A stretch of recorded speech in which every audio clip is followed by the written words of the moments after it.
तो hello everyone. I hope कि आप बेटर होंगे। जो साइंस के सीरीज हम चला रहे हैं उस साइंस के सीरीज में फिज़िक्स और केमिस्ट्री दोनों जो है कंप्लीट कर चुके हैं 3-3 पार्ट में।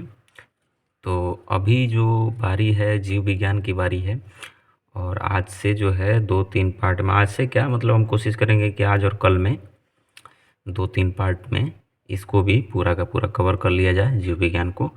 और इस तरीके से एक पूरा कंप्लीट साइंस का जो है जो शॉर्ट्स नोट्स है घटना चक्र का, तो कंप्लीट एक मतलब पैकेज हो जाए कि आसानी से हम सब बारी बारी से उसको रिवीजन कर सके एग्ज़ाम टाइम में। बहुत ही महत्वपूर्ण है ये, जिसमें इसमें जो जो कंटेंट दिया गया है वो आप कंटेंट के बारे में बहुत पहले से अवगत होंगे, काफ़ी महत्वपूर्ण है।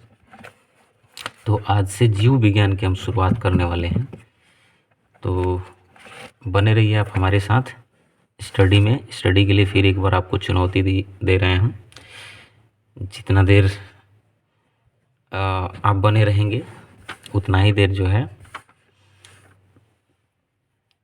आपको कुछ ना कुछ नया सीखने को मिलता ही रहेगा। और अगर सीख चुके हैं तो दोहराने का मौका मिलेगा। और स्टडी एक ऐसी चीज़ है कि जिसे जितना दोहराइए उतना कुछ नया छन छन के आता ही है। तो चलिए बिना कुछ टाइम को इधर उधर किए हम स्टार्ट करते हैं। देखिए, जीव विज्ञान की उप शाखाएँ दिया है सबसे पहले कि जीव विज्ञान की उप शाखाएँ, मैंने जीव विज्ञान में क्या क्या चीज़ें पढ़ने होते हैं। तो सबसे पहले तो ये बोल रहा है कि सामान्यतः विज्ञान शब्द जो है प्रत्येक सुव्यवस्थित और क्रमबद्ध ज्ञान या अनुभव के लिए प्रयुक्त होता है। ठीक है, इसे मुख्यतः दो भागों प्रकृति विज्ञान या नेचुरल साइंस तथा सामाजिक विज्ञान सोशल साइंस में विभाजित किया जा सकता है। देखिए, यहाँ सोचने वाली बात है, एक प्राकृतिक विज्ञान और एक सामाजिक विज्ञान। प्राकृतिक विज्ञान दो प्रमुख शाखाओं फिजिकल साइंस है ना, फिजिकल साइंस तथा लाइफ साइंस बायोलॉजिकल साइंस में विभाजित होता है। ठीक है, विभाजित होता है। तो अब बोल रहा है कि किसमें, तो एक बार फिर बोल देते हैं। फिजिकल जो प्राकृतिक विज्ञान है उसकी प्रमुख दो शाखाएं हैं, फिजिकल साइंस या लाइफ साइंस तथा लाइफ साइंस या नहीं लाइफ साइंस। तो इसमें विभाजित होता है जो पुनः शाखाओं या उप शाखाओं में विभाजित है, मतलब उसके और भी अपने ब्रांचेज होते हैं। उसके बाद बोल रहा है कि लैमार्क तथा ट्रेविनर्स है ना, ट्रेविरेनस नामक वैज्ञानिक ने सबसे पहले जीव विज्ञान बायोलॉजी शब्द का प्रयोग किया था। अब इसको डिस्क्रिप्टिव वे में पढ़ना होगा, तो लूसेंट की जो साइंस आती है उसमें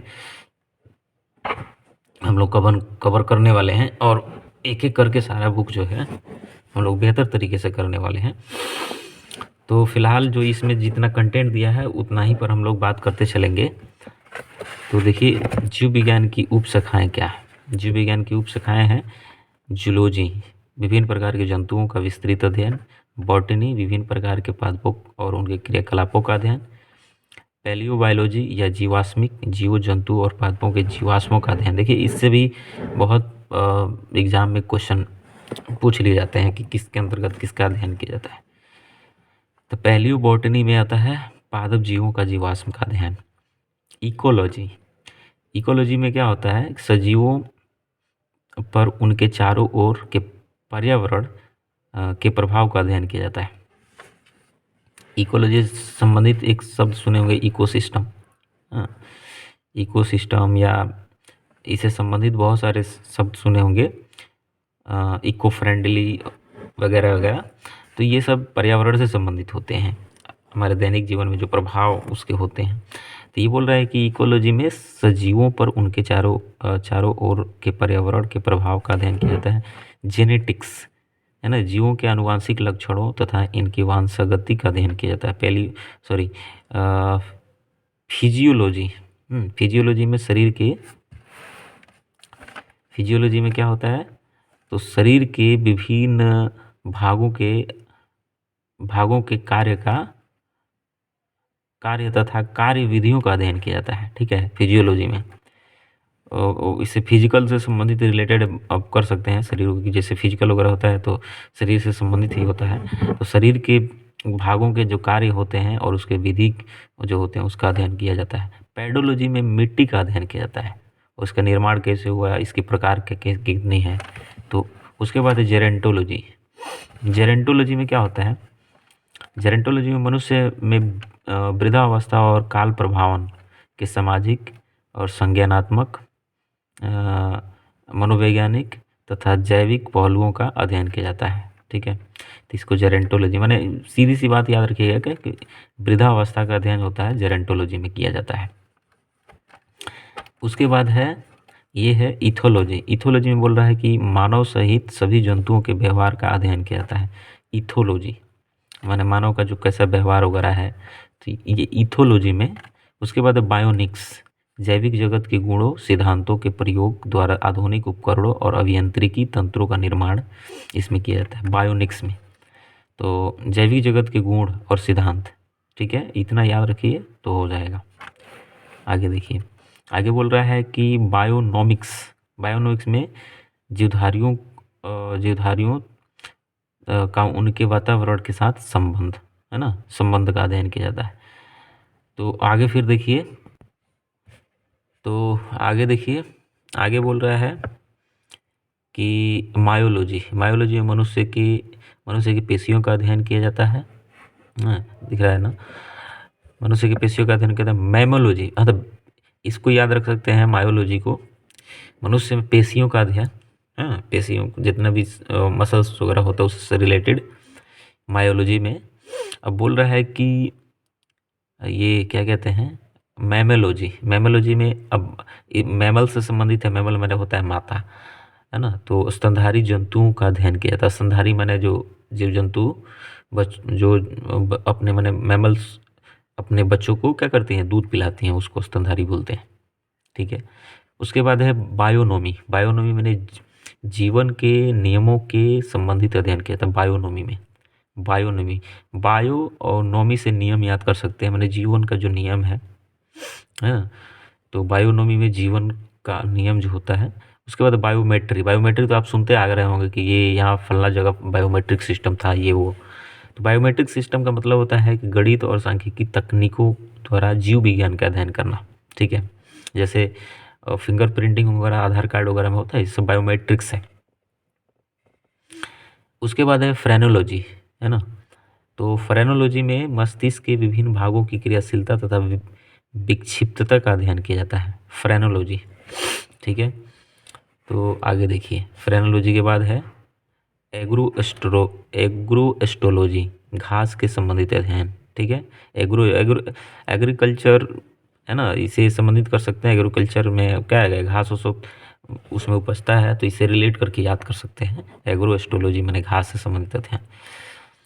और एंथोलॉजी तो बता ही दिए, फूलों का अध्ययन एंथोलॉजी में होता है। ठीक है, कई बार पूछ चुका है ये।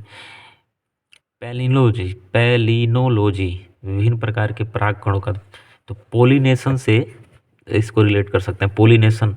ठीक है, पोलिनेशन जो होता है, तो वो धूल कण से जो उसका माने फूल में जो जाइगोट बनता है, तो उसके माध्यम से, पोलिनेशन के माध्यम से होता है। पैलिनेलोजी से याद कर सकते हैं कि विभिन्न प्रकार के पराग कणों का अध्ययन।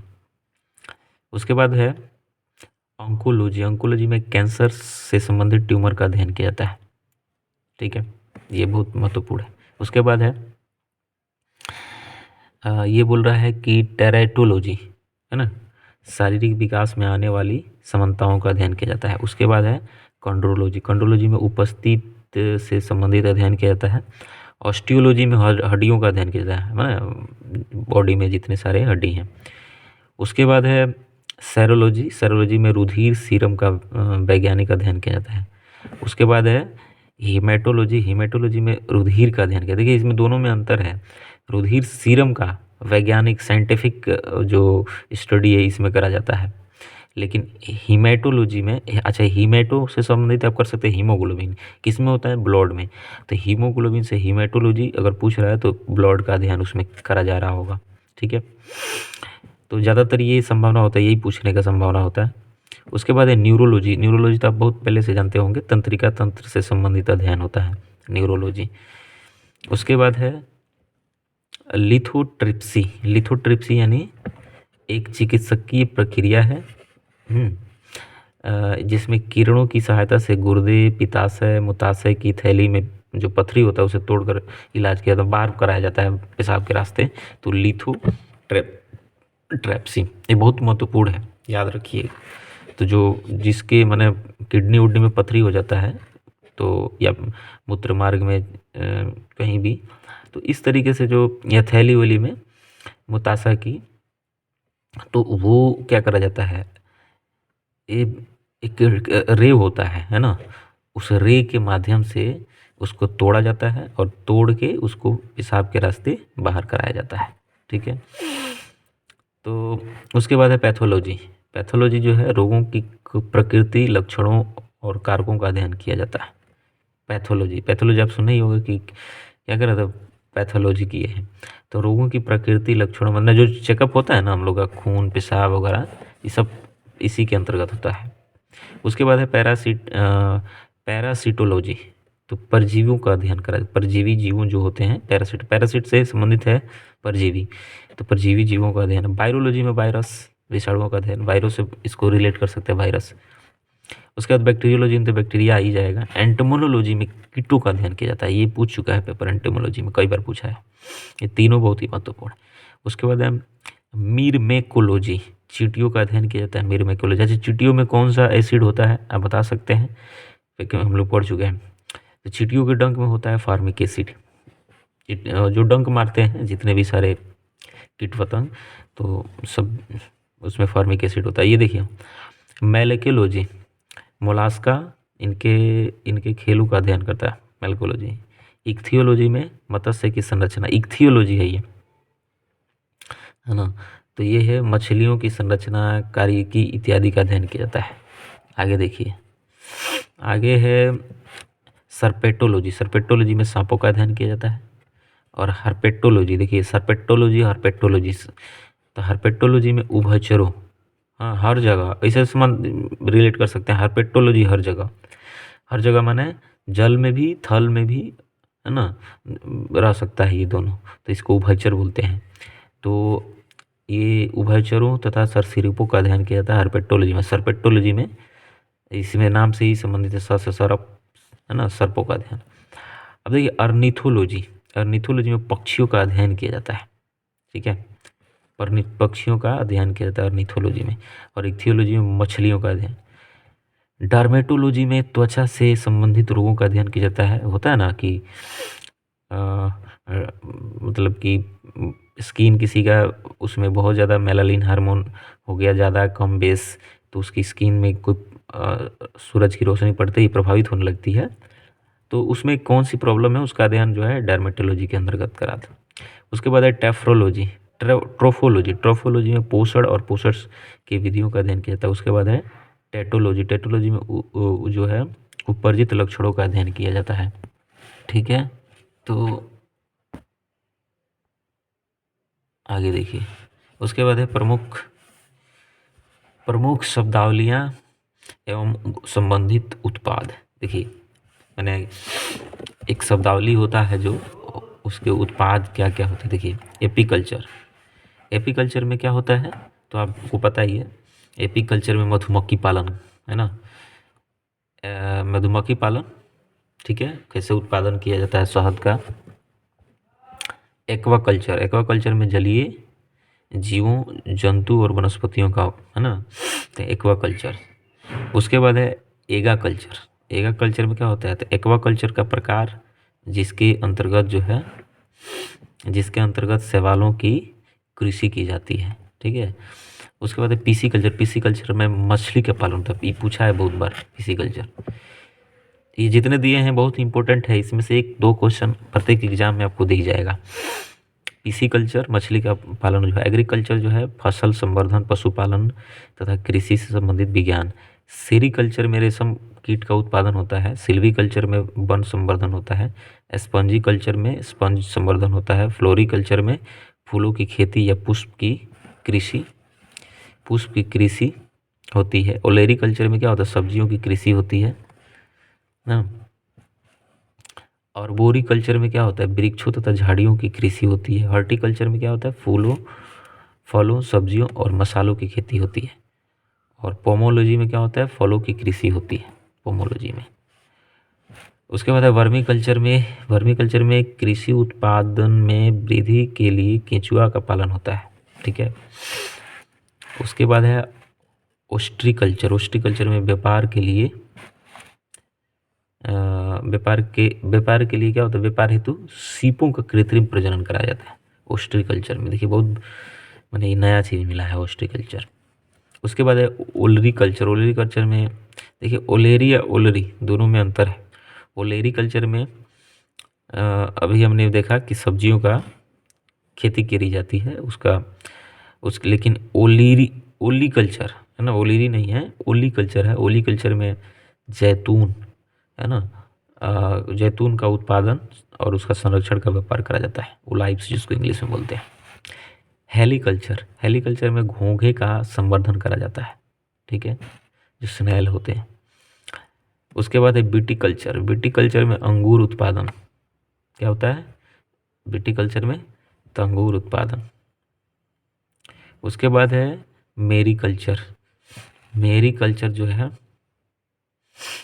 मानव उपभोग के लिए समुद्री जीवों, जंतु, वनस्पति का संवर्धन, शहतूत की खेती की जाती है।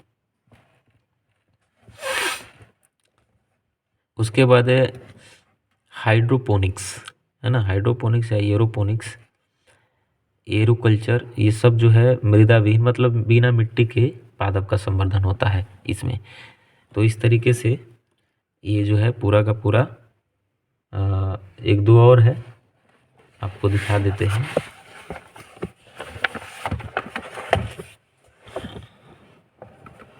कहाँ गया, हाँ ये दिख रहा होगा आपको। ठीक है, तो ये है एक जो है सिट्रिकल्चर, खट्टे फलों और सब्जियों फटे फलों के उत्पादन का संवर्धन, और बेजिकल्चर में सब्जियों और पौधों की कृषि, जड़ वाले फसलों की कृषि जिनमें कायिक प्रवर्धन होता है। तो इस तरीके से ये खत्म हो गया। अगले चैप्टर हम चलते हैं। तो अगला है जैव विकास। ठीक है, देखिए जैव विकास में बोल रहा है कि जीवन की उत्पत्ति, पृथ्वी की उत्पत्ति अनुमानतः 4.6 अरब है ना वर्ष पूर्व हुई, 4.6 अरब वर्ष पूर्व हुई तथा कालांतर में इस पर जीवन की उत्पत्ति हुई। बोल रहा है कि पृथ्वी पर जीवन की उत्पत्ति के संदर्भ में अनेक वैज्ञानिकों द्वारा विभिन्न सिद्धांत, परिकल्पनाएं प्रस्तुत की गई हैं। ठीक है, प्रस्तुत की गई हैं।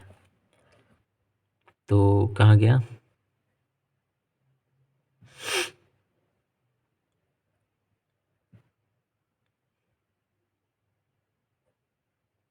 कहाँ गया भाई, जीवन की उत्पत्ति के संदर्भ में अनेक वैज्ञानिकों द्वारा विभिन्न सिद्धांत, परिकल्पना प्रस्तुत की गई यहाँ, जिसमें रासायनिक उद्विकास के फलस्वरूप जीवन की उत्पत्ति सबसे आधुनिक है। ठीक है, अब बोल रहा है कि इससे संबंधित विस्तृत और सर्वमान्य परिकल्पना रूसी जीवशास्त्री AI ओपेरिन ने भौतिकवाद या पदार्थवाद है ना, मेटेरियलिस्टिक्स है ना थ्योरी के नाम से प्रस्तुत की, जो उनकी पुस्तक जीवन की उत्पत्ति, ओरिजिन ऑफ लाइफ में छपी। ठीक है, ओरिजिन ऑफ लाइफ में छपी। कहाँ गया, हाँ।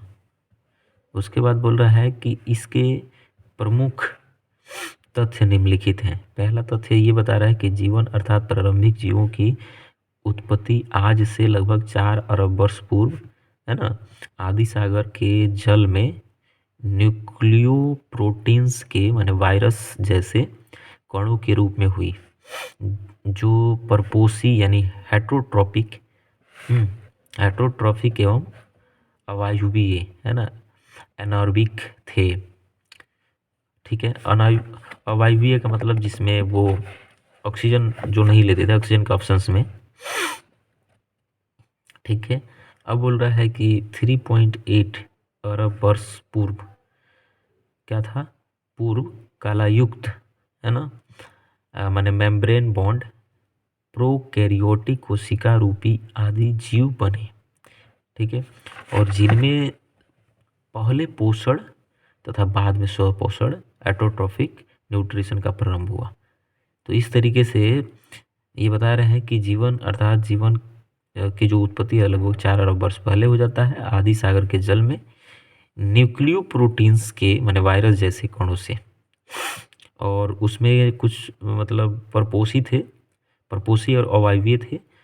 और 3.8 अरब वर्ष पूर्व को बोल रहे हैं कि कालायुक्त माने मेम्ब्रेन बॉन्ड प्रोकैरियोटिक कोशिका रूपी आदि जीव बने, और इसी से जिसमें पहले पोषण उसके बाद स्वपोषण जैसी प्रक्रिया प्रारंभ हुई। और बोल रहा है कि पोषण स्वपोषी आदि जीव वर्तमान के नीले हरे शैवालों में हरे शैवालों जैसे थे। नील हरित शैवाल इसको बोलते हैं, तो नील हरित शैवाल जैसे थे। बोल रहा है कि लगभग 2 अरब वर्ष पूर्व यूकेरियोटिक कोशिकाओं की उत्पत्ति हुई, है ना। 2 अरब वर्ष पूर्व यूकेरियोटिक, जिसमें वर्तमान जीव जगत के सारे जीव जीवाणु के अलावा बने।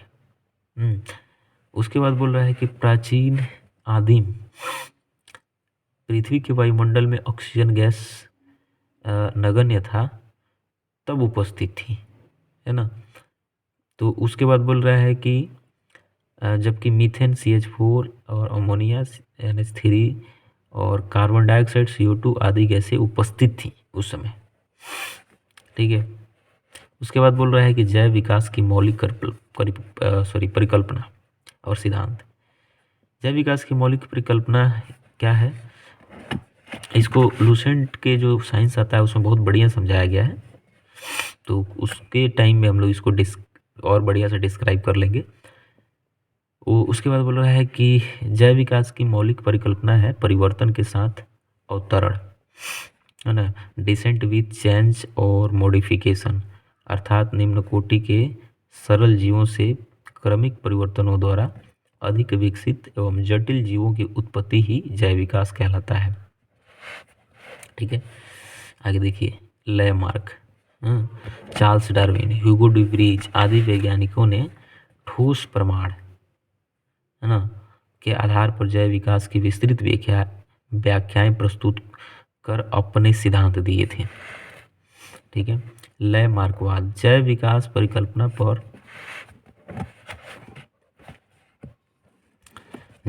परिकल्पना पर पहला तर्कसंगत सिद्धांत फ्रांसीसी जीव वैज्ञानिक जीन बैप्टिस्टे डी लैमार्क ने प्रस्तुत किया, जो 1809 ईस्वी में उनकी पुस्तक फिलॉसफी जूलॉजिक, है ना, में छपा, फिलॉसफी जूलॉजिक में छपा था। ये पुस्तक किसकी थी, तो लैमार्क की। अब बोल रहा है कि इसे लैमार्क का सिद्धांत या लैमार्कवाद कहते हैं। यह निम्नलिखित मूल धारणाओं पर आधारित है। जैसे पहला ये धारणा था कि बड़े होने की प्रवृत्ति, दूसरा वातावरण का सीधा प्रभाव, अंगों के उपयोग तथा अनुपयोग का प्रभाव। ठीक है, और ये बोल रहा है कि उपार्जित लक्षणों की वंशगति, तो ये सारा प्रभाव था। उसके बाद कह रहा है कि लैमार्कवाद को उपार्जित लक्षणों की वंशगति का सिद्धांत भी कहते हैं, है ना।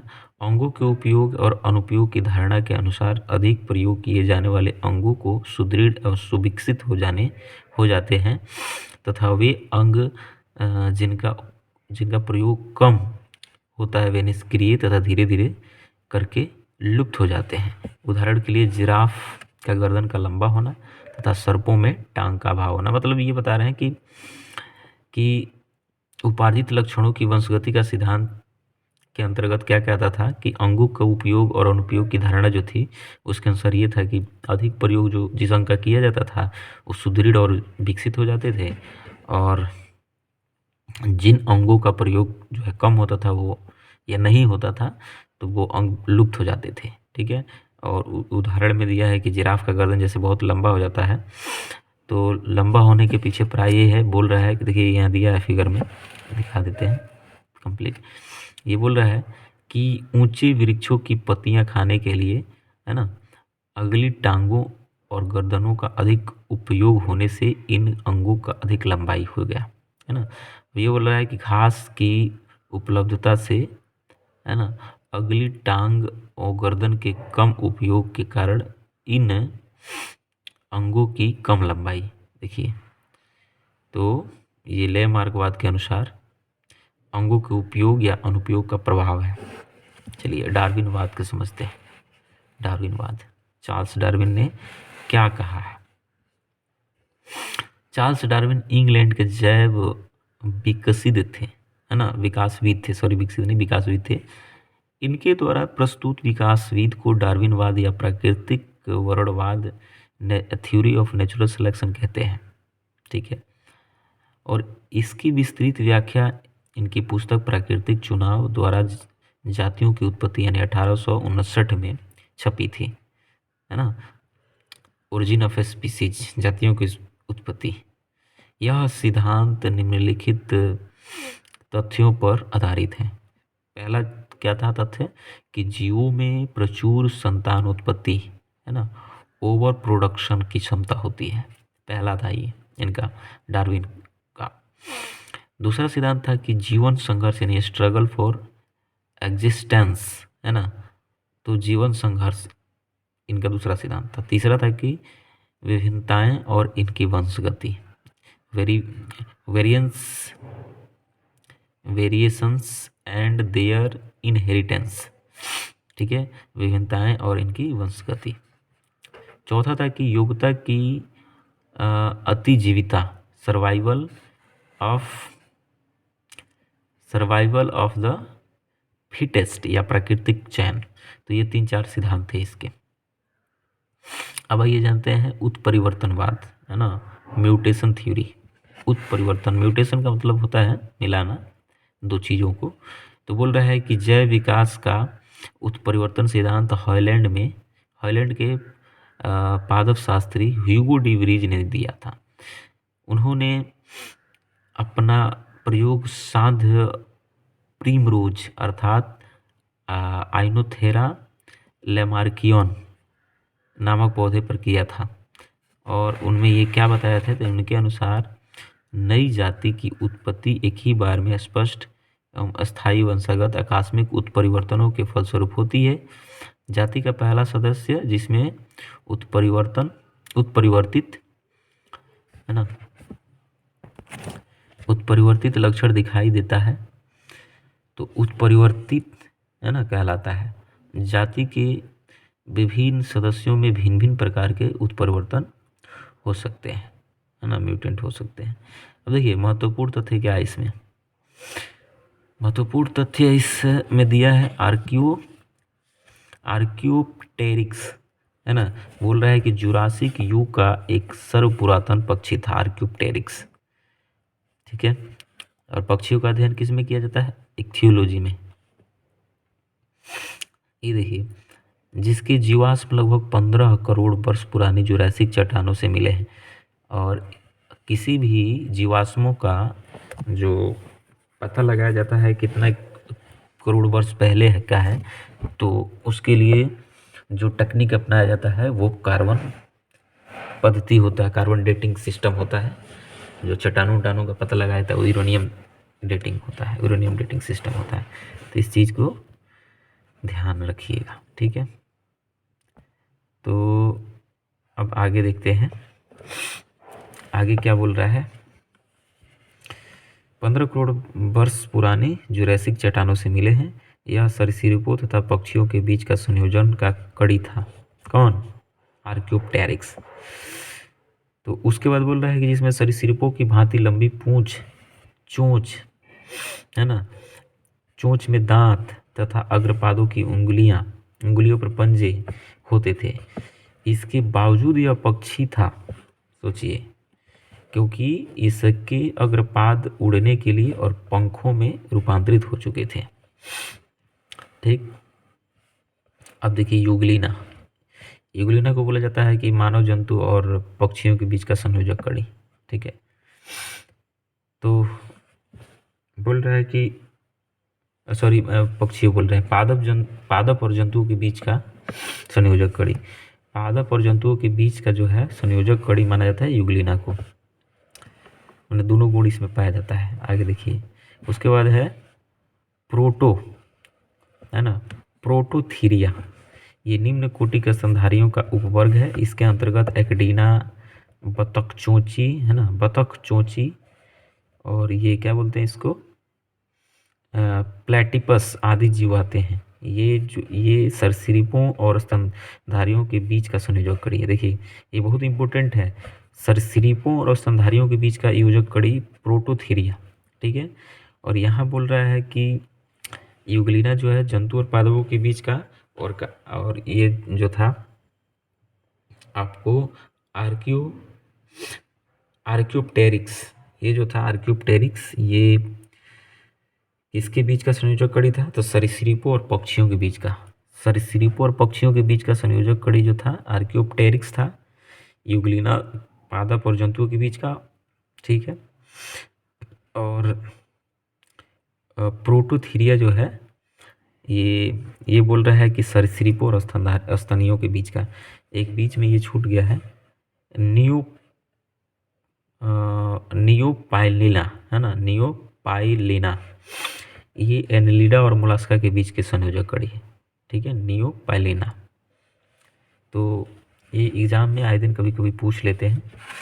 डायनासोर विशालकाय सरीसृप थे जो कि मध्यजीवी या मेसोजोइक महाकल्प में थे।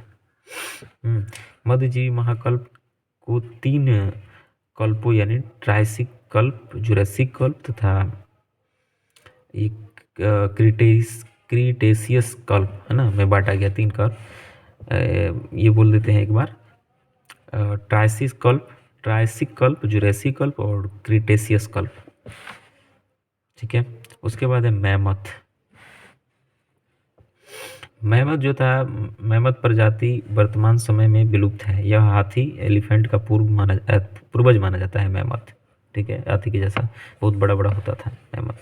उसके बाद बोल रहा है कि क्रोमैग्नन मनुष्य को आधुनिक मानव होमोसेपियंस का अंतिम सीधा पूर्वज या आधुनिक मानव की एक उत्पत्ति होमोसेपियंस फॉलिस जो है मानते हैं। क्रोमैग्नन शरीर का जो है गठा हुआ और लगभग 180 सेंटीमीटर, है ना, 6 फीट लंबा तथा कपाल गुहा 1600 क्यूबिक सेंटीमीटर की होती थी। मतलब ये क्रोमैग्नन को माना जाता है, मनुष्य को आधुनिक मानव मन कहा जाता है क्रोमैग्नन।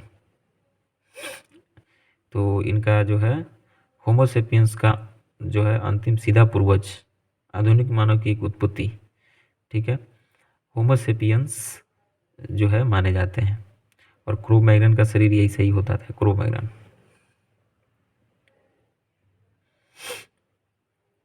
जो आज के मनुष्य हैं और होमोसेपियंस सबके ये पूर्वज माने जाते हैं। उसके बाद देखिए अगला क्या है, अच्छा इसी में है अभी। उसके बाद है डेनिसोवन जो है एक आदि मानव प्रजाति थी जो यूरेशिया के जंगलों में लगभग 1.5 से 2 लाख वर्ष पूर्व निवास करती थी, ठीक है। पहली बार वर्ष 2010 में साइबेरिया की गुफाओं में प्राप्त अस्थि अवशेषों से इनकी पहचान हुई थी, ठीक है।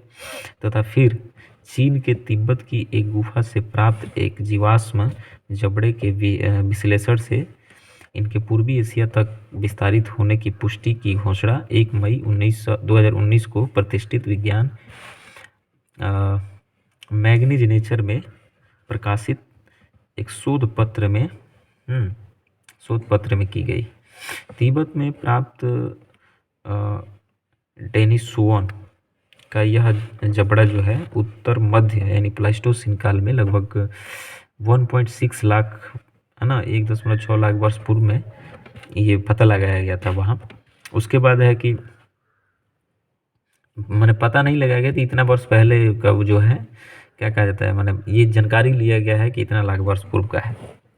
अब बोल रहा है कि डेनिसोवन के अवशेषों के डीएनए विश्लेषण के आधार पर इन्हें होमो सेपियंस और निएंडरथल से पृथक तीसरे प्रकार की समकालीन मानव प्रजाति माना जा रहा है।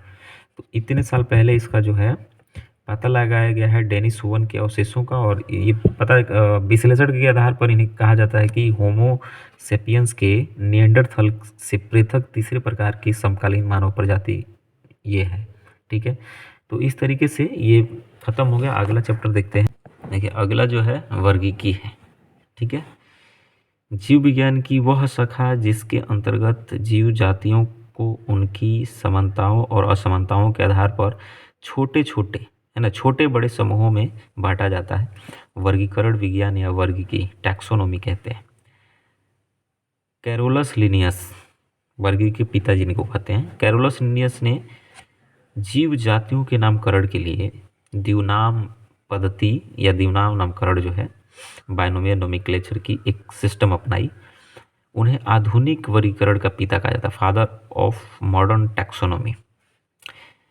तो बोल रहा है कि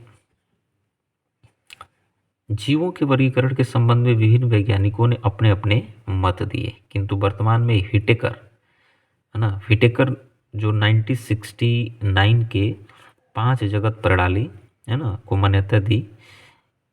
इन्होंने समस्त जीवों जगत को 5 माने वर्गों में बांट दिया, एक मोनेरा, प्रोटिस्टा, कवक, पादप और जंतु। आइए एक एक करके जानते हैं, बहुत ही महत्वपूर्ण यहाँ से क्वेश्चन पूछ लिए जाते हैं। 5 जगत में पहला है मोनेरा। मोनेरा जगत के अंतर्गत एक कोशिकीय प्रोकैरियोटिक जीवों को रखा गया है। इसमें माइकोप्लाज्मा, जीवाणु, साइनोबैक्टीरिया आदि जीवों को शामिल किया जाता है। फिर एक बार बोली देखिए, माइकोप्लाज्मा, जीवाणु जो बैक्टीरिया होते हैं, साइनोबैक्टीरिया आदि जीवों को शामिल किया जाता है मोनेरा जगत में। माइकोप्लाज्मा स्वतंत्र जीवन यापन करने वाले सूक्ष्म जीव हैं, बहुत ही छोटा है, मतलब सबसे छोटा, अर्थात ये स्वयं विकास और प्रजनन करने में समर्थ सबसे छोटे जीव हैं। ठीक है, सबसे छोटे जीव। उसके बाद है साइनोबैक्टीरिया। साइनोबैक्टीरिया को नीलहरित शैवाल भी कहते हैं, बहुत ही बढ़िया पॉइंट है, साइनोबैक्टीरिया को नीलहरित शैवाल भी कहते हैं। जीवाणु, जीवाणु सरल अति सूक्ष्म तथा एक कोशिकीय आध जीव है। ठीक है, आध जीव। ठीक है, उसके बाद बोल रहा है कि इन्हें मोनेरा जगत में रखा जाता है। इनकी लंबाई 2 से 4 माइक्रोन तक होती है। माइक्रोन सबसे छोटी माने इकाई है मापने का, माइक्रोन होती है। उन्हें कंपाउंड माइक्रोस्कोप द्वारा देखा जा सकता है। ठीक है, बहुत ही है ना, कंपाउंड माइक्रोस्कोप से छोटे छोटे चीज़ों को देखा जाता है जो अदृश्य होते हैं। ये मानव के लिए लाभदायक और हानिकारक दोनों हो सकते हैं। अब इसलिए हो सकते हैं क्योंकि दही जो होता है लैक्टोबैसिलस जीवाणु से बनता है, तो हम खाते हैं, और बाकी जो है बहुत सारा जो है, और उसी में जो खाना मैंने होता है, जब अफ्लाटॉक्सिन नामक जीवाणु अगर बढ़ गया तो हानिकारक हो गया। तो इस तरीके से देखिए, ये बोल रहा है कि ये मानव के लिए लाभदायक और हानिकारक दोनों हो सकते हैं। पोषण के आधार पर जीवाणु परपोषी माने हेटेरोट्रॉफिक तथा स्वपोषी दोनों होते हैं, मतलब कुछ अपने से अपना भी स्वयं पर भी निर्भर होते हैं और कुछ दूसरे पर भी, दोनों प्रकार के जीवाणु होते हैं। मतलब प्रश्न में अगर पूछता है कि जीवाणु मतलब क्या होते हैं, परपोषी या स्वपोषी, तो दोनों प्रकार के होते हैं। स्वपोषी जीवाणु 2 प्रकार के होते हैं। अब देखिए स्वपोषी में कौन कौन, एक प्रकाश संश्लेषी तथा दूसरा रसायन संश्लेषी, है ना। आर्कियोबैक्टीरिया के लक्षण सामान्य जीवाणुओं से भिन्न होते हैं। इसके मिथेनोजेंस समूह अवयवी होते हैं तथा ये दलदल वाले स्थानों पर पशुओं के रूमेन में पाए जाते हैं। इनका उपयोग जो है मीथेन के उत्पादन में होता है। फलीदार पादपों की जड़ों में मौजूद गांठों में है ना पाए जाने वाले जीवाणु राइजोबियम या सहजीविता प्रदर्शित करते हैं। ये पूछा है कई बार कि राइजोबियम जो है क्या प्रदर्शित करते हैं, सहजीविता। तो अब उसके बाद है, तो ये तो हो गया। अब इसमें पूरा डिस्क्रिप्टिव वे में दिया नहीं है, आगे वो लुसेंट का बुक हम जब लोग साइंस पढ़ेंगे उसमें बहुत बढ़िया से दिया है, उसको हम लोग देखेंगे। प्रोटिस्टा जगत देखेंगे। प्रोटिस्टा मोनेरा तो हो गया। मोनेरा में मुख्य रूप से आपने क्या देखा? मोनेरा में देखा कि जो माइकोप्लाज्मा है, नीलहरित शैवाल है और साथ ही साथ जीवाणु जगत है। जीवाणु में दोनों प्रकार के जीवाणु जो स्वपोषी और परपोषी दोनों, तो ये इसके अंतर्गत रखा गया है। ठीक है, तो अब प्रोटिस्टा की बात करते हैं। प्रोटिस्टा जगत के अंतर्गत एक कोशिकीय यूकेरियोटिक जीवों को रखा जाता है। ये बड़ा इंपॉर्टेंट है कि एक कोशिकीय यूकेरियोटिक, जिस तरीके से मोनेरा जगत में था एक कोशिकीय प्रोकैरियोटिक, ठीक है, उसमें यूकेरियोटिक रखा जाता है। अच्छा, यूकेरियोटिक प्रोकैरियोटिक में आगे अंतर समझने को मिलेगा। एक प्रोकैरियोटिक में लगभग मेरे ख्याल से अधिकतर देखा जाता है कि सिंगल सेल वाले, है ना, जो है जीव आते हैं, और प्रोकैरियोटिक में, है ना, बोल रहा है कि सॉरी यूकेरियोटिक में ये आते हैं। तो बोल रहा है कि प्रोटिस्टा जगत के अंतर्गत जो एक कोशिकीय, इसमें भी एक कोशिकीय, उसमें भी एक कोशिकीय बोल रहा है। तो एक कोशिकीय यूकेरियोटिक तो दोनों में होते हैं, प्रोकैरियोटिक यूकेरियोटिक में भी एक कोशिकीय, इसमें भी।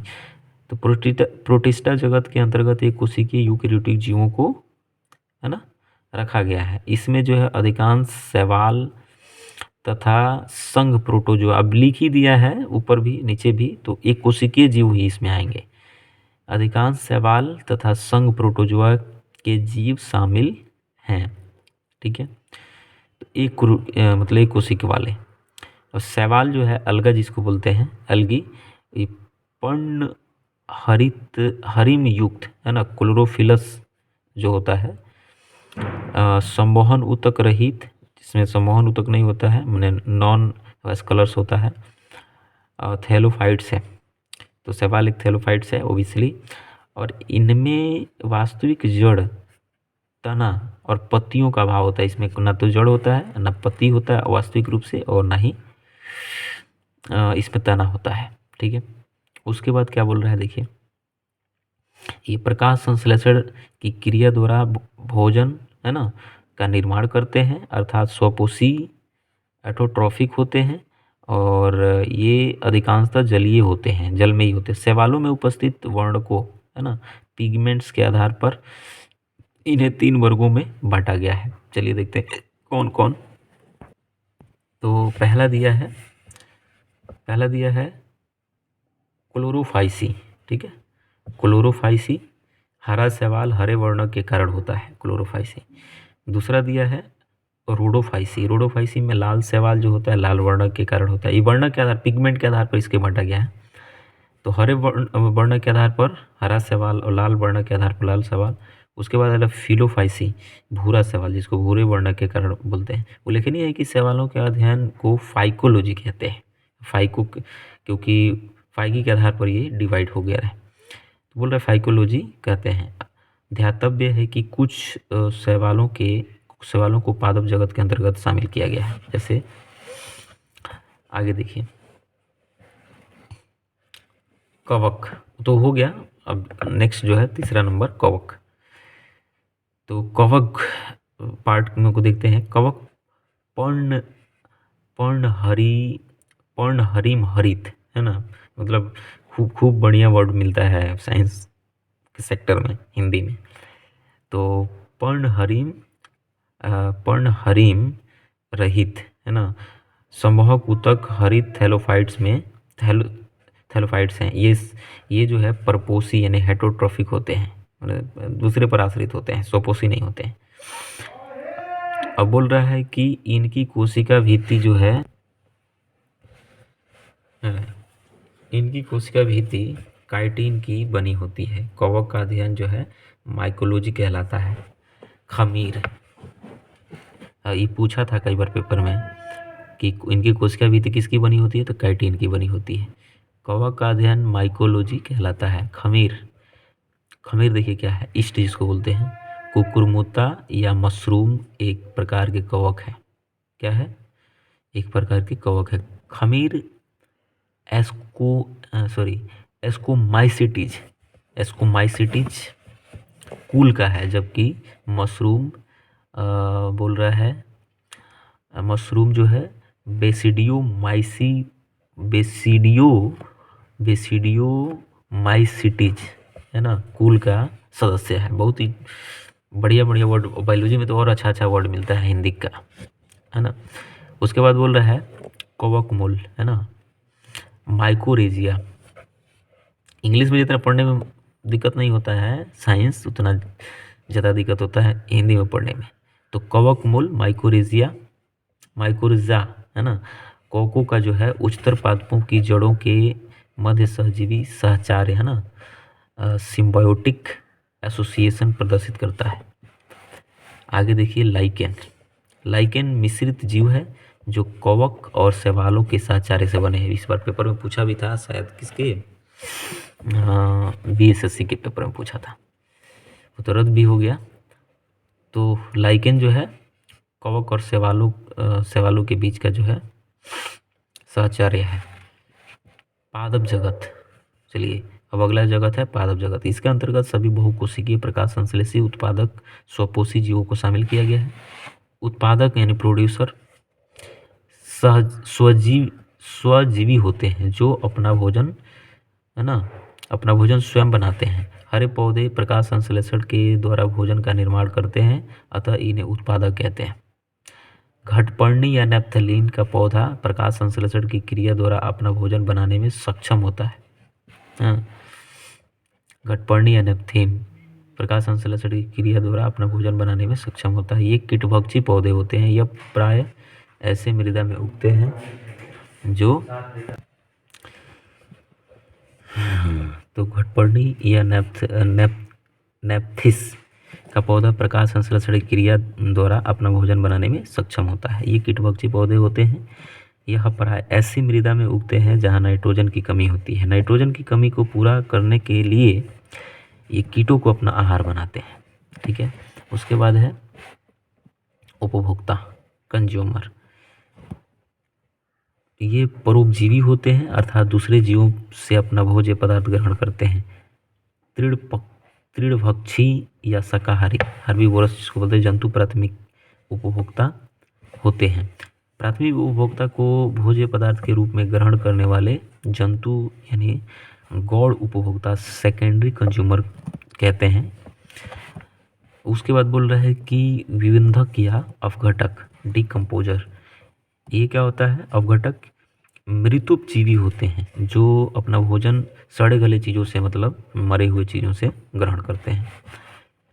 और उसके बाद है मरुस्थलीय या मरुभूमि जो पौधे होते हैं, उसके अंतर्गत कैक्टस, मदार, ब्रायोफिलम और घिक्वार, है ना, अलोई जिसको बोलते हैं, इत्यादि पौधे आते हैं जो कि शुष्क वातावरण में होते हैं, उसके प्रति अनुकूलित होते हैं। मरुभूमि पौधे की जड़ें प्रायः लंबी होती हैं, तो जबकि तने जो होते हैं छोटे होते हैं, रूपांतरित एवं कभी कभी भूमिगत होते हैं। इनकी बाह्य त्वचा मोटी होती है और उपचर्म की परत से ढकी रहती है तथा पत्तियां कांटों में परिवर्तित हो जाती हैं। इनके कुछ भाग जल संचय के लिए अधिक मंसल यानी फ्लेजी हो जाते हैं। ठीक है, और बोल रहा है कि फ्रिएटोफाइट्स मरुस्थल में पाए जाने वाले पौधे होते हैं जिनकी जड़ें प्राय 25 से 30 मीटर तक लंबी होकर भूमिगत जल सतह तक पहुंच जाती है। हाइड्रोफाइट्स या जलोद्भिद पौधे बहुत अधिक जल वाला स्थान पर पाए जाते हैं। इनमें बड़े बड़े अंतराकोशीय स्थान होते हैं जो वायु से भरे होते हैं तथा पौधे के तैरने में सहायक होते हैं। लौणोद्भिद जिसको बोलते हैं हैलोफाइट्स, उन पौधों को कहते हैं जो उच्च लवणयुक्त जल में उत्पन्न होते हैं। उसके बाद बोल रहे अधिपाद, एपीफाइट्स वे पौधे होते हैं जो दूसरे जीवित पौधों पर, है ना, यांत्रिक अवलंब के लिए लगे रहते हैं। ठीक है, न कि पोषण के लिए, सिर्फ यांत्रिक अवलंब के लिए। और बोल रहा है उदाहरण के लिए ऑर्किड। तो दो तरह की चीज़ें होती है, एक तो होता है कि उस पर अपने पोषण करता है, दूसरा जो है अपना अवलंब के लिए। यांत्रिक अवलंब का मतलब उस पर सहारा के लिए अपना खड़ा होता है। और उसके बाद है जीवन चक्र की दृष्टि से पौधों का सबसे महत्वपूर्ण भाग जो है पुष्प है। ये पेपर में कई बार जो है पूछा है, जीवन चक्र की दृष्टि से सब पौधों का सबसे महत्वपूर्ण भाग कौन सा है, तो पुष्प। यह पौधे के प्रजनन में सहायक होता है पुष्प। उसके बाद है अदरक। अदरक प्रकंद का, आलू स्तंभकंद का और लहसुन जो है सल्ककंद का, है ना, तथा ये सूरन या जिमीकंद घनकंद का उदाहरण है। शकरकंद कन्वोल्वुलेसी, है ना, कुल का पौधा है। इसका खाने योग्य भाग जो है रूपांतरित जड़ है।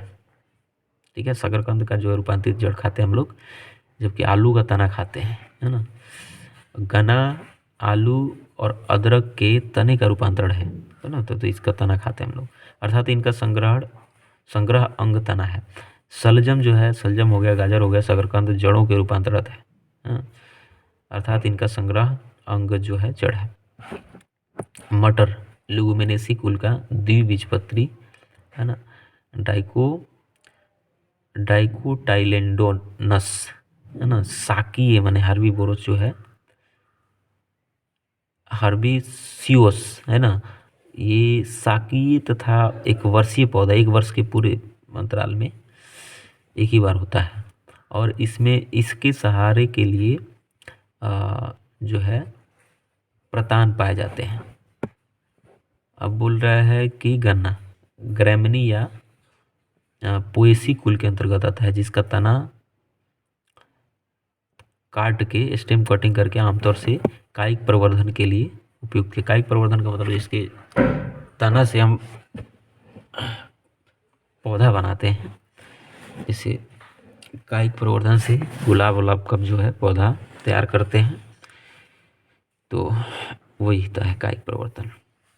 इसका तना ठोस एवं संधिबद्ध होता है, यानी जुड़ाव युक्त होता है, और इसमें एक बोल रहा है कि पर्व नोड्स तथा पर्व संधियाँ होता है, इंटरनोड्स। लौंग जो है मेटेसी कुल के साइजिजियम, है ना, एरोमेटिकम या पूजिनिया कैरियोफाइटिलेटा नामक, है ना, मध्य कद वाले सदाबहार वृक्ष की सूखी हुई पुष्प कलिका से प्राप्त किया जाता है। उसके बाद बोल रहा है कि इसका उपयोग जो है भोज्य पदार्थों तथा दंत शूल निवारक इत्यादि में किया जाता है। दंत शूल का मतलब होता है दांत के दर्द वगैरह में। इसका जन्म स्थल जो है इंडोनेशिया को माना जाता है और तथा इसका उपयोग समस्त विश्व में होता है। केसर एक मसाला है ना, जिसे इरिडेसी कुल के क्रोकस, है ना, सेटाइवस नामक पौधे के पुष्प की वर्तिका से तथा वर्तिकाग्र से प्राप्त किया जाता है। इम्पोर्टेंट इसमें ये है कि पूछा जाता है किससे प्राप्त किया जाता है केसर, तो वर्तिका या पुष्प की वर्तिका या वर्तिकाग्र से प्राप्त किया जाता है। जैसे ये लौंग जो था पुष्प की कलिका से प्राप्त करी जाती है। इसका उपयोग जो है औषधि तथा भोज्य पदार्थ को स्वादिष्ट तथा सुनहला बनाने में किया जाता है। केसर में सैफ्रानल और बोल रहा है कि पिक्रोकोसिन नामक रसायन पाया जाता है।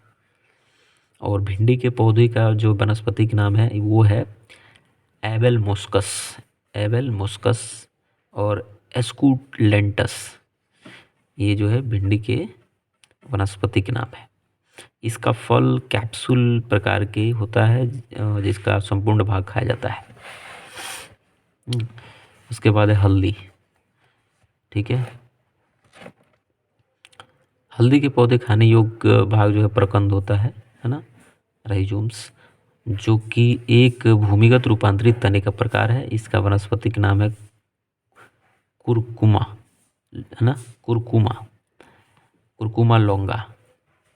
यह जिंजीवरेसी कुल के सदस्य जिंजीवरेसी।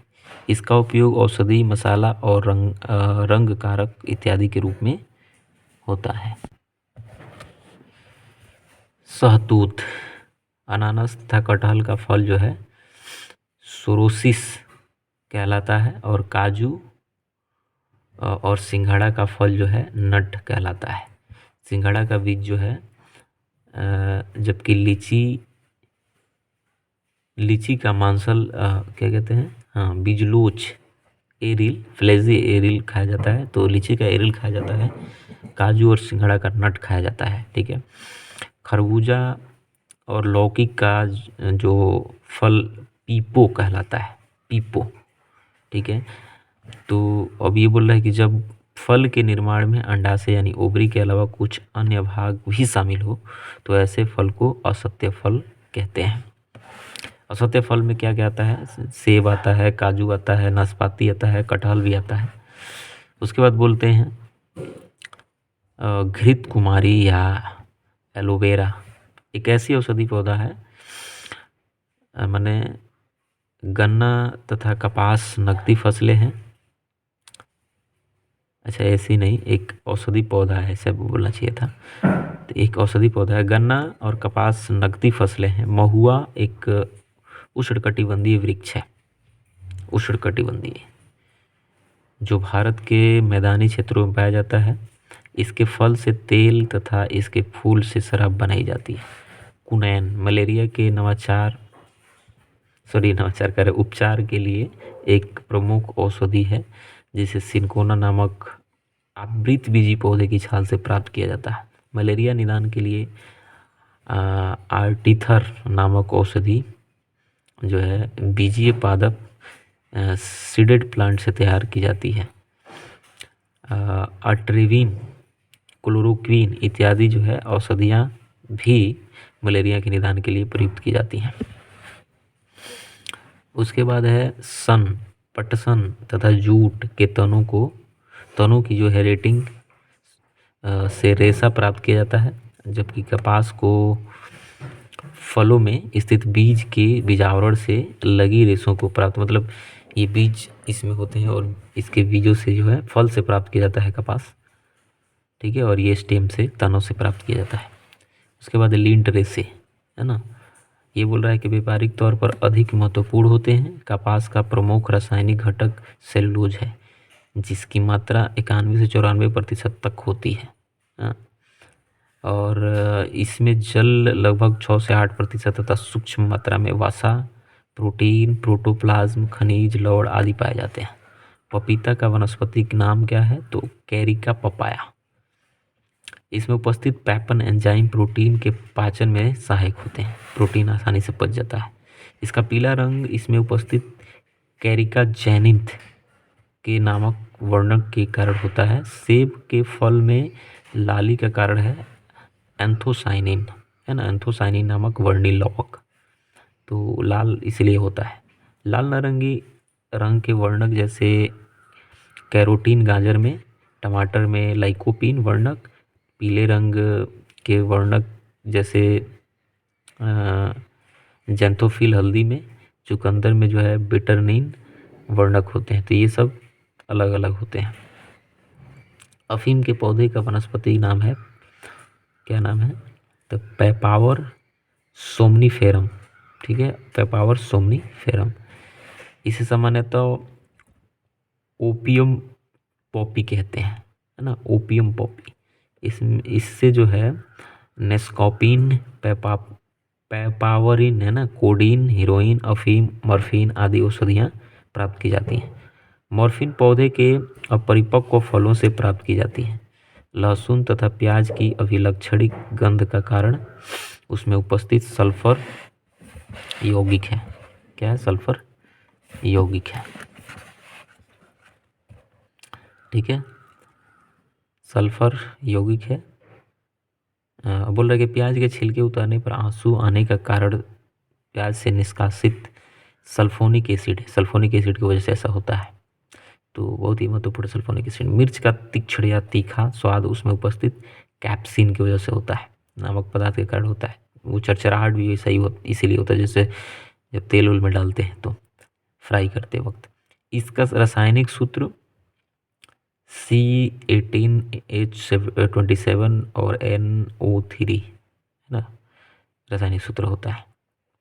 वनस्पति विज्ञान में किसी प्ररोह को कली या कलिका कहते हैं। यह किसी पत्ती के कक्ष पर या तने पर अंतिम छोर पर उत्पन्न होती है। उसके बाद है कर्क। कर्क ओक नामक वृक्ष की छाल से प्राप्त किया जाता है, जिसका वानस्पतिक नाम है क्वेकर्स सुब्बोर। इस पौधे का उत्पत्ति स्थल भूमध्य सागरीय क्षेत्र है, मेडिटेरेनियन रीजन इसको बोलते हैं। जंतु जगत, अब लास्ट जगत है जंतु जगत। जंतु जगत के अंतर्गत समस्त कशेरुकी या अकशेरुकी जीवों का शामिल किया गया है। जीव वैज्ञानिकों के अनुसार जीव जगत में सबसे अधिक संख्या यानी कीटों का है, इंसेक्ट्स की है, और कीट अर्थोपोडा संघ में आते हैं। और इनकी कुल ज्ञात माने जो जातियां हैं, जातियों की संख्या 15 लाख से अधिक है। अर्थोपोडा की माने 15 लाख कीटे हैं, कीटों की प्रजातियां हैं। कीटों में से प्रत्येक माने ये कुल ज्ञात जातियों की 15 लाख से अधिक, अच्छा ये कुल की बात बता रहा है, 15 लाख से अधिक में से सर्वाधिक जातियां माने 10 लाख से भी अधिक कीटों की है। अच्छा ये बात है। पादप जातियों की कुल संख्या 4 लाख है। प्राय सभी कोशिकीय है ना, एक कोशिकीय जीवों में अलैंगिक विधि द्वारा जनन होता है, अलैंगिक, ठीक है, एक कोशिकीय में। अब बोल रहा है कि अमीबा एक कोशिकीय प्रोटोजोआ जंतु है जो प्राय द्विखंडन विधि द्वारा जनन करता है। अमीबा द्विखंडन विधि के द्वारा जनन करता है, एक कोशिकीय है, एक कोशिकीय प्रोटोजोआ है परंतु अलैंगिक। अब यहाँ आपको एक फिगर दिख रहा होगा जो कि ये समझधारियों को 5 पार्टों में बांट के दिखाया गया है। एक कवक है, पादप है, जंतु है, प्रोटिस्टा है, मोनेरा है। तो इसमें शॉर्ट में ये सारी चीज़ें दिखाई गई हैं, ठीक है। तो यहाँ अब मिल रहा है केकड़ा। केकड़ा जो है मेलेकोस्ट्रेका है ना वर्ग, जबकि बरूथी, बिच्छू तथा मकड़ी एरेक्टिना वर्ग से संबंधित अर्थोपोडा संघ के अकशेरुकी जंतु हैं। टिक तथा माइट जो है वास्तव में मकड़ी वंश होते हैं, मकड़ी वंश के हैं, जो कि एरेनीगढ़ है ना, ऑर्डर एरेनी के अंतर्गत आते हैं। इनके उपांग संधियुक्त तथा शरीर द्विपार्श्वीय एवं त्रिस्तरीय होते हैं। कीट वर्ग जो होते हैं, कीट वर्ग के अंतर्गत आने वाले जंतुओं में जो है 6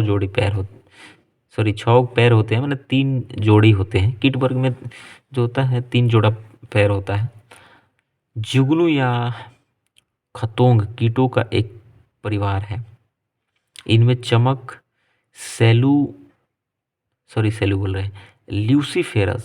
ल्यूसीफेरज नामक एंजाइम के कारण होता है, ठीक है, ल्यूसीफेरज नामक एंजाइम के कारण होता है। और बोल रहा है कि मादा मच्छर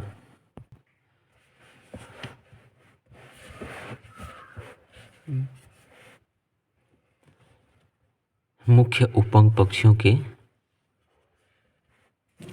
पक्षियों और स्तनियों की त्वचा में चुभ कर रक्त चूसने के लिए उपयोग करते हैं, माने उपयोजित होते हैं।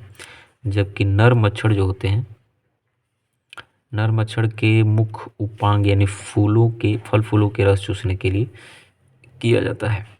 कीटों में ट्रैकी के द्वारा श्वसन किया जाता है। कीट जो है ट्रैकिया से अपना श्वसन करते हैं और तथा उत्सर्जन मैलपीघी नलिकाओं के द्वारा होता है।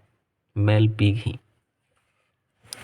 रेशम के कीट से रेशम की प्राप्ति होती है और रेशम का कीट जो है शहतूत के पत्तों पर पनपता है और लाख यानी कि कैरिया लैका और लेसिफर लैका नामक कीट द्वारा प्राप्त होता है। और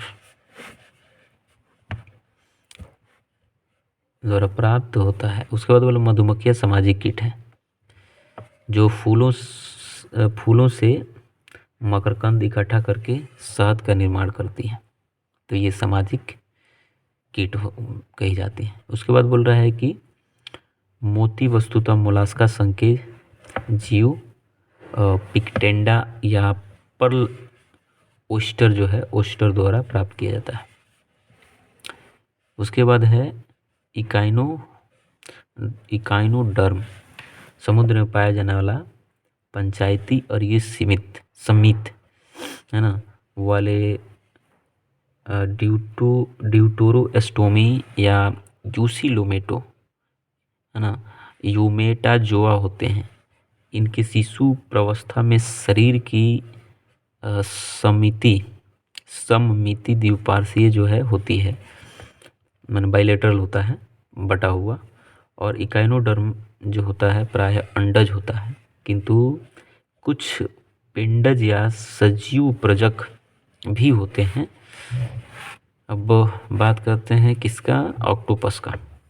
ये ऑक्टोपस जो होता है सिफेलोपोडा वर्ग का एक मृदुकवची जंतु है, जिसे डेविल फिश के नाम से भी जाना जाता है। और बोल रहा है कि इसके सिर पर 8 भुजाएं पाई जाती हैं। विशाल जो है सिक्वर्ड तथा ये कोलोसल स्क्विड्स सबसे बड़े अकशेरुकी हैं। और ये माने इसमें हड्डियों की कशेरुक नहीं पाया जाता, कशेरु नहीं होता है। तो विशाल स्क्विडस ये सबसे बड़ा अकशेरुकी है। और कोलोसल स्क्विडस की लंबाई जो है अपेक्षाकृत कम, किंतु वजन अधिक होता है। ठीक है। उसके बाद है समतापी, है ना। समतापी माने होमोथर्मल, अर्थात गर्म रुधिर वाले। बोल रहा है कि वे जंतु होते हैं जिनके शरीर का ताप वातावरण के ताप से प्रभावित न होकर सदैव एक सा रहता है। इनके अंतर्गत पक्षी, स्तनधारी आते हैं। असमतापी जो होते हैं अर्थात ठंडे रुधिर वाले, कोल्ड ब्लड वाले जंतु होते हैं जिनके शरीर का ताप जो है वातावरण के ताप से के अनुसार घटता बढ़ता रहता है। इसके अंतर्गत मछली, उभयचर, सरीसृप इत्यादि आते हैं। और रात्रिचर जंतु जो इसका क्या होता है कि ये बोल रहा है कि दिन में आराम करते हैं किंतु रात्रि में सक्रिय होते हैं, रात्रिचर होते हैं। इन जंतुओं में प्राय श्रवण घ्राणेन्द्रियाँ अत्यधिक विकसित होती हैं और दृष्टि क्षमता विशेष अनुकूलित होती हैं। जैसे मच्छर, चमगादड़, उल्लू, कीवी इत्यादि जंतु प्राय जो है रात्रिचर होते हैं। कुछ जंतुओं के नाम मछलियों के नाम से मिलते जुलते हैं, परंतु वे वास्तविक मछलियाँ नहीं होती हैं। जैसे कि जेलीफिश, इसको इंग्लिश में निडेरिया बोलते हैं। सितारा मछली या स्टारफिश, ये मछली नहीं है, हालांकि नाम है इसका जेलीफिश, सितारा मछली या स्टारफिश। इकेनोडर्म जिसको बोलते हैं, रजत मीन, सिल्वर फिश या कटल फिश या हेग फिश, है ना, हेग फिश, या इसको साइक्लोस्टोमेटा या डेविल फिश, मोलस्क, और ये क्रे फिश, अर्थोपोडा, ये सब अलग अलग के जीव हैं, लेकिन ये मछली नहीं है, नाम भले। Jelly fish, cray fish, cuttle fish, hag fish, रजत या फिर स्टार फिश। कुछ वास्तविक मछलियां हैं जैसे फ्लाइंग फिश, है ना, cat fish, pipe fish, paddle fish, gold fish, globe fish, cat fish. तो ये फिश है वास्तविक रूप से। डॉग फिश, एस्कोलियोडॉन, है ना, स्कोलियोडॉन को कहते हैं डॉग फिश, जो कि एक उपस्थि मीन, है ना, उपस्थि मीन है। समुद्री घोड़ा या अश्वमीन हिपोकैम्पस को कहते हैं, जो कि एक वास्तविक और स्थल मीन है, मछली है। और उसके बाद मत्स्य माने मछलियों पे शोषण के लिए गलफड़ पाए जाते हैं, उसके द्वारा वो शोषण करती है, जो कि पूर्णतया जल में घुली ऑक्सीजन को ही ग्रहण करने के लिए अनुकूलित होती हैं। सर्दियों के मौसम में झीलों तथा नदियों की केवल ऊपरी परत ही जमती हैं। ठीक है, जबकि नीचे की परत का जो है जल अपने तरल रूप में ही विद्यमान होता है, इसलिए मछलियाँ तथा अन्य जलीय जीव जमी हुई झीलों और नदियों में भी जीवित रह सकते हैं। एम्फीबिया एम्फीबिया क्या होता है कि ये उभयचर होता है, मतलब जल और स्थल दोनों प्रकार के जीवन के लिए उपयोगी होता है इनका शरीर। सरीसृप रेप्टाइल वर्ग के अंतर्गत कछुआ, मगरमच्छ, सर्प जंतुओं को शामिल किया जाता है, जो मतलब क्या करता है कि सड़क के अपने बॉडी को सरका आगे जो है चलता है। और ये बोल रहा है कि अधिकांश सर्प विषहीन होते हैं, मतलब ज़्यादातर, जबकि कुछ प्रजातियां जैसे क्रैत, कोबरा, वाइपर आदि विषैले होते हैं। विषैले सर्पों में ऊपरी जबड़े की मैक्सिली हड्डियों के 1 से 3 जोड़ी, प्राय एक जोड़ी है ना, बड़े और पीछे की ओर मुड़े दांत यानी विषदंत तालू से मुखाग्रसन गुहिका में उभरे होते हैं, मतलब टेढ़ा होता है, नुकीला। यह मैक्सिलरी दंत यानी जंभिका दंत और जंभिका दंत ऊपरी जबड़े में ही स्थित 20 ग्रंथियों में संबंध होते हैं। 20 ग्रंथियां कशेरुकी प्राणियों की लार ग्रंथियों के समांग होती हैं। चमगादड़ आकाश में उड़ने वाला एकमात्र रात्रिचर स्तनधारी प्राणी है जो पक्षी वर्ग में नहीं आता। कंगारू चूहा है ना, बिना पानी पिए सबसे लंबी अवधि तक जीवित रह सकता है कंगारू चूहा। उसमें यह अनुकूलता उसके उत्सर्जन तंत्र यानी ब्रिक की विशेष संरचना या कार्यप्रणाली के कारण होता है। तो ये बहुत ही महत्वपूर्ण है। उसके बाद है ब्लू व्हेल। ब्लू व्हेल जो है पृथ्वी पर पाया जाने वाला सबसे बड़ा स्तनधारी जलीय जीव है। इसकी लंबाई जो है लगभग 33 मीटर तथा वजन 180 मीट्रिक टन से भी अधिक होता है। स्पर्म व्हेल यानी पाइथर मार्कोसेफेलस विशालतम दांत वाली मांसाहारी व्हेल है। तो ये मांसाहारी व्हेल है। इसकी लंबाई जो है अनुमानतः 50 से 55 फीट एवं वजन 35 से 45 फीट होता है। उसके बाद है समुद्री शेर और सील, कोफा और ये वालरस, डॉल्फिन और सिटेसिया गढ़, जबकि अन्य तीनों कार्निवोरा गढ़ के अंतर्गत आते हैं। डॉल्फिन अत्यंत ही बुद्धिमान जंतु है। गंगा नदी में पाई जाने वाली डॉल्फिन को राष्ट्रीय जलीय जीव घोषित किया गया है। समुद्री गाय यानी सी काऊ एक विशाल शाकाहारी जलीय स्तनधारी जीव है। और एक्डीना और प्लेटिपस एकमात्र अंडे देने वाले स्तनपायी जीव है, मतलब ये अंडे देते हैं और प्लस बच्चों को अपने दूध पिलाते हैं। ठीक है। नील गाय भारत में पाई जाने वाली एक विशालतम मृग प्रजाति की है नील गाय। कप्पी प्राणी जगत में होमिनोइडिया महापरिवार की सदस्य जातियों को कहा जाता है। इनकी 2 मुख्य शाखाएं हैं। एक है हिन कप्पी, ये छोटे आकार के कप्पी होते हैं जैसे गिब्बन, और महाकप्पी जो होते हैं